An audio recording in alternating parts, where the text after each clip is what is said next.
துன்பம்ன்றது நாம் விரும்பி உருவாக்கப்படல. ஆனா அது போய் இருக்குது. ஏதோ ஒரு காரணம் நடந்தே இருக்கு. டெய்லி ஒரு காரணம் வச்சு இருக்கிறாங்க யாரோ ஒருத்தர். எதுக்கு இப்படி இருக்கிறேன்னா 100 காரணம் வச்சிருக்காங்க எல்லாரும். இப்படியே ஒரு நாள் சங்கரன் பிள்ளை வேலைக்கு போயிட்டாங்க. அங்கே ஆஃபீஸில் போய் ரொம்ப சோர்வா துன்பமாக இருக்கிற மாதிரி தெரிஞ்சது அவர் முகம். அவர் பார்த்துட்டு அவர் பாஸ் வந்து, என்ன இப்படி இருக்கிறீங்க, இந்த மாதிரி முகம் வச்சு போகிறீங்களா ஆஃபீஸில், என்ன விஷயம்னு கேட்டார். அதுக்கு சங்கரன் பிள்ளை சொன்னாங்க, இல்லை என்னம்மா அம்மா இறந்துட்டாங்க சொன்னாங்க. ஐயோ அப்படியா, அம்மா இருந்தது எதுக்கு வேலைக்கு வந்தீங்க, நீங்கள் லீவ் எடுத்து வீட்டுக்கு போய்க்கலாமே.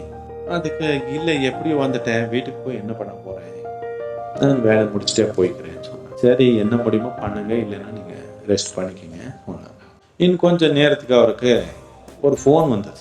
ஃபோன் எடுத்து சங்கரன் பிள்ளை ரிசீவ் பண்ணாங்க. ரிசீவ் பண்ணி இன்னும் ரொம்ப சோர்வமாயிட்டாங்க, ரொம்ப பாதிப்பாயிட்டாங்க.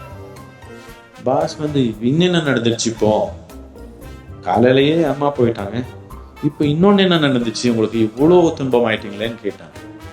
இல்லை என் தம்பி கூப்பிட்டாங்க, அவருடைய அம்மாவை போயிட்டாங்களா. இப்படி டபுள் பண்ணிக்கிறதுன்னா வாழ்க்கையில சூழ்நிலை நடக்குது, நிறைய சூழ்நிலை எல்லாமே நாம் நினைச்ச மாதிரி நடக்கல. ஆனா இப்படி பண்ணியே இருக்கலாம். ஒரே தம்பி இருந்தா பரவாயில்ல, 4 பேர் இருந்தா 4 தம்பி இருந்துருவாங்க அம்மா.